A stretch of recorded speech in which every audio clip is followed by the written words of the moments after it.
दोस्तों नमस्कार, मैं हूं पवन शर्मा और हमारे साथ देख रहे हैं नेशनल आवाज़। आज मैं उत्तर प्रदेश की राजधानी लखनऊ में स्थित संजय गांधी आयुर्विज्ञान संस्थान में हूं और यहां पर कर्मचारियों ने आरक्षण में जो क्रीमी लेयर यानी SC ST OBC के आरक्षण में जो क्रीमी लेयर बनाने की बात माननीय सुप्रीम कोर्ट के द्वारा हुई है, उसके विरोध में ये तमाम कर्मचारी हैं वो जो देखिए ढेरों की संख्या में इन्होंने मार्च पास्ट निकाला है। ये मार्च पास्ट इधर एडम ब्लॉक से होते हुए निकल करके और इस तरफ PGI गेट है, रायबरेली रोड है, वहाँ तक गेट नंबर 1 गए थे और काफ़ी संख्या में कर्मचारी आए हुए हैं और इन लोगों से हम बातचीत करेंगे आखिर ऐसा क्या हुआ कि आप लोग जो है ये कर्मचारी हैं यानी संजय गांधी SG PGI लखनऊ जो रायबरेली रोड पर स्थित पर उनके जो कर्मचारी हैं लगातार इस बात को करके इन्होंने प्रदर्शन किया। इन लोगों से हम लगातार बातचीत करने की कोशिश करेंगे।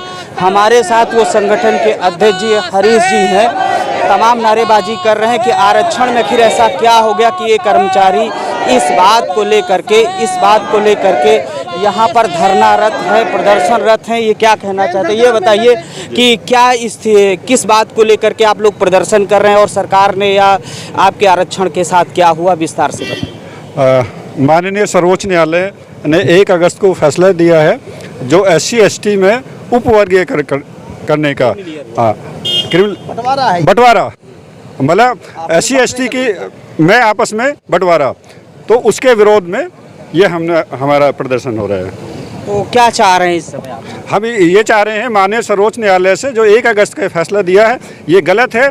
भारतीय संविधान अनुच्छेद 341 342 के ये अगेंस्ट फैसला दिया गया है जो 7 बेंच की जो जजेज ने फैसला दिया, क्योंकि SC ST कोई अलग वर्ग नहीं है, ये एक संघ है और जो संघ है वो एक है। तो इन्होंने क्या किया है, ये इस वर्ग को अलग करने की कोशिश की है, बंटवारा आपस में।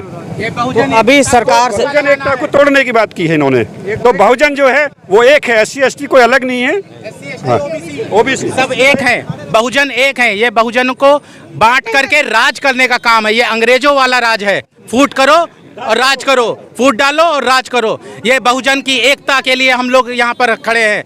SC ST OBC अलग नहीं है, ये सब के सब दलित हैं, सबके सब शूद्र हैं, हम सब एक हैं, हम सब एक हैं। बाबा साहेब अमर रहे, बाबा साहेब अमर रहे, बाबा साहेब अमर रहे।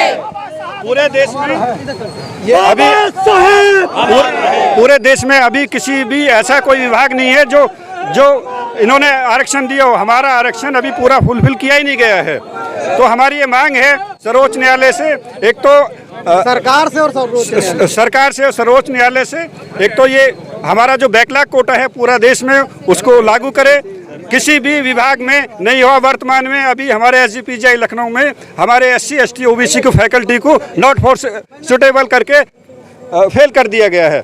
तो ये इनकी एक साजिश है। तो आरक्षण की जो हमारी जो सीट थी उसमें वैसे भी नहीं लेते, सारे उच्च पदों पर यही लोग बैठे हैं और हमारा शोषण हो रहा है। से देश आजाद हुआ आज तक हर डिपार्टमेंट में OBC और SC की सारी सीटें खाली रखी गई हैं और कहा जाता है कि उस लायक कोई पढ़ा लिखा नहीं है और जनरल को भर दिया जाता है या तो सीटें खाली रखी जाती है। ऐसा क्यों सरकार करता है? ऐसा सरकार क्यों करता है हमारे साथ? ये भेदभाव क्यों करता है जातिवाद को में बांट के? और आज जो है कि फिर जातिवाद को बांट दिया उसने। क्यों जातिवाद बांट दिया भाई सरकार को? कुछ 90 सीट हमारी है, 100 में 90 सीट हमारी। अगर बंटवारा करना है OBC SC और जनरल का तो 100 में सबको बराबर कर दे, ठीक है। 25% जनरल को दे, 25% OBC को दे, 25% SC को दे और ST को दे 25%। 4 भाग में बांटो। और आरक्षण कोई भीख नहीं है, उसमें सबका हक है। सब अमीर गरीब है, सब में गरीब है, सबको उसके हिसाब से बंटवारा दे। ऐसा क्यों कर रहे हैं? अभी क्या PGI में भी लेटरल एंट्री से कुछ वो PGI में तो खूब चल रहा है, आज से नहीं चल रहा।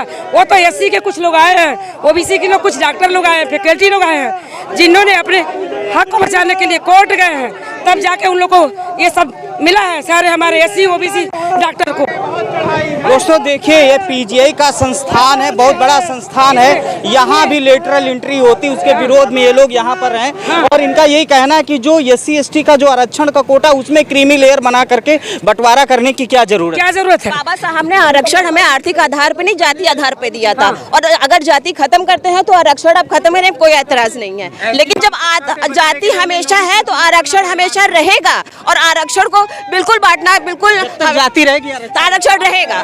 जब तक जाति इस देश में है तब तक हमारा आरक्षण रहेगा। और अगर आरक्षण खत्म कर रहे हैं तो किसी भी मनुष्य के नाम के आगे पांडे, तिवारी और राय सिंह नहीं लगना, सब हटना चाहिए। अगर जात खत्म करे, आरक्षण खत्म करे, हम पहले जाति खत्म करें, जाति खत्म करने के बाद में आरक्षण खत्म करें। अगर संविधान देश के अंदर जाति खत्म नहीं होगी तो आरक्षण खत्म नहीं होगा, क्योंकि ये जो बाबा साहब ने एक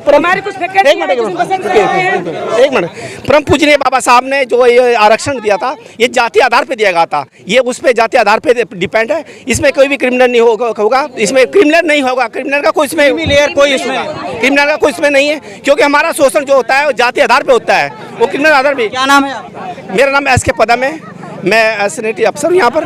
हमारा जो वर्गीकरण हुआ है उन्होंने गलत किया है, ये संविधान के विरुद्ध है। इसको जो नवी सूची में डाला जाए। ये हमारे SC/ST OBC को ये बांटने का काम किया गया इन्होंने, ये पूर्ण रूप से तथ्यहीन है और गलत है। इसलिए सर्वोच्च न्यायालय इसको अपने आदेश को वापस ले और इस पर पुनः विचार करे, नहीं तो इसके खिलाफ जो पूरे दलित समाज और बैकवर्ड समाज पूरा इसमें एकजुट है और आगे भी अपनी एकता को बनाए रखेगा। और देश हित में यही होगा कि सभी को ये वर्गीकरण न किया जाए, क्योंकि इनकी नीति यह है कि ये आपस में बांट करके देश को बांटना चाहते हैं, जिससे हमारा जो जाति कुछ समुदाय है वो आपस में बढ़ जाए। और अगर हम सब लोग अलग अलग हो जाएंगे तो ये लोग पूरे उस पर राज करेंगे। ये हम नहीं चाहते और ना हमें सहेंगे। जय जय जय जय जय भीम। OBC का जिस प्रकार से ये क्रिमिनल इन्होंने OBC में लगा, ये जब जाति आधार पर इन्होंने आरक्षण का आधार जाति नहीं है, इन्होंने जाति आधार पे नहीं हो सकता, नहीं हो सकता है, क्योंकि हमारे साथ। पदम साहब, एक बात जानेंगे, पीजीआई इतना बड़ा संस्थान है, क्या यहाँ भी लेटरल एंट्री से लोग आ रहे हैं क्या? ऐसा नहीं है, अभी लेटरल एंट्री से यहाँ बंद नहीं हो रही है। मैं बता रही हूँ, अभी जो 2 से 3 हज़ार नर्सिंग का जो है ज्वाइनिंग हुई है, उसमें पहले इन लोगों ने जनरल को भेजा है, फिर 6 महीने बाद OBC को भेजा है, फिर 6 महीने बाद इन लोगों ने SC को भेजा है। यानी कि हम लोग जो है कि अगर प्रमोशन हो आरक्षण के आधार पर, ना भी जनरल के आधार पर हो, तो भी हम लोग पीछे ही रहे। हमारे बच्चों को, हमारे बिरादरी को, सबको इस तरह से किया गया है। और आज से नहीं, 92 में भी ऐसा किया गया था, चारों तरफ से ये OBC के साथ किया गया था, जिसमें सीनियरिटी भी बदल जाती है। और OBC के साथ भी 92 में हुआ था, जिसमें कि टेक्नीशियन लोग आए थे, कुछ लोगों को भेज दिया, कुछ लोगों को नहीं भेजा। और इसके लिए वो हमारे धर्मेश जी, इनसे पूछ लीजिए। ये क्या नाम है मैडम? मेरा मंजुलता राव है। देखिए दोस्तों एक बात मैं बता दूं कि ये पीजीआई संस्थान के सभी कर्मचारी हैं। पीजीआई जो है भारत का नंबर 1 प्रतिष्ठित संस्थान है और यहाँ पर OBC और ST के लोग हैं, जो सुप्रीम कोर्ट ने, माननीय सुप्रीम कोर्ट ने जो है ST पूरे समाज के लोग हैं, जो उन्होंने आरक्षण में भी जो है क्रीमी लेयर बनाने की बात कही। इनको कतई मंजूर नहीं है, क्योंकि SC/ST OBC जितना भी जो ये दलित समाज है, इनका ये मानना है कि इसमें कोई क्रीमी लेयर नहीं होता है, सब एक जैसे ही होते। और अगर संविधान की मूल भावना के साथ खिलवाड़ करके सरकार या माननीय कोर्ट चढ़ता है तो इनको ये कतई मंजूर नहीं है। उसके आदेश को ये लोग चाहते हैं कि वापस किया जाए। जो मूल आरक्षण है, जो संवैधानिक रूप से बाबा साहब का जो आरक्षण की पद्धति दी गई है, उस संविधान की मूल भावना को यथावत जैसे पहले था उस समय की तरह बरकरार किया जाए। बातचीत करने के लिए हमारे साथ क्या नाम है भाई साहब? के राही साहब, ये बताइए क्या है मामला। उच्चतम न्यायालय, माननीय उच्चतम न्यायालय ने जो निर्णय दिया था, उसमें उन्होंने जो अपना आशय व्यक्त किया कि जैसे OBC में क्रीमी लेयर रखी गई है, वैसे ही वो SC/ST के आरक्षण में जो कि 21% है, उसमें भी वो क्रीमी लेयर करके कुछ महादलित टाइप का फंडा वो लोग जो हैं वो इंट्रोड्यूस करना चाह रहे हैं, ताकि उससे सरकार को बेनिफिट मिले और वो फूट डाल करके सब पे वोट लेकर के राजनीति करे। हमारा कहना है कि ये सब जो है बुनियादी तौर पे गलत है। और ये जो चूँकि आरक्षण वहाँ पर भी नहीं लगता है, सुप्रीम कोर्ट में भी नहीं लगता है, और सब एक ही परिवार के, सब एक ही खानदान के जज बने हुए हैं बिना किसी योग्यता के। उनकी कोई बेसिक योग्यता नहीं होती है, ना कोई एग्ज़ाम होता है। वो लोग पहुँचते हैं और इस तरीके के बेबुनियाद आग लगाने के लिए, ताकि सवर्ण और जो शूद्र समाज है वो आपस में एक खाई बांटे, वो आपस में एक होना चाहते हैं। तो ऐसे फैसले आकर के एक दूसरे के विरोध में लोग आकर के खड़े हो जाते हैं। ये समाज को बांटने का काम है। मेरी सरकार से ये मतलब कि निवेदन है कि वो इस पे सोच और ठीक से सोचे और समाज को एकता बनी रहे। इसलिए आरक्षण को 9वीं अनुसूची में वो शामिल करें, ताकि आने वाले या कोई और सरकार या कोर्ट उस पर कोई छेड़छाड़ ना कर सके।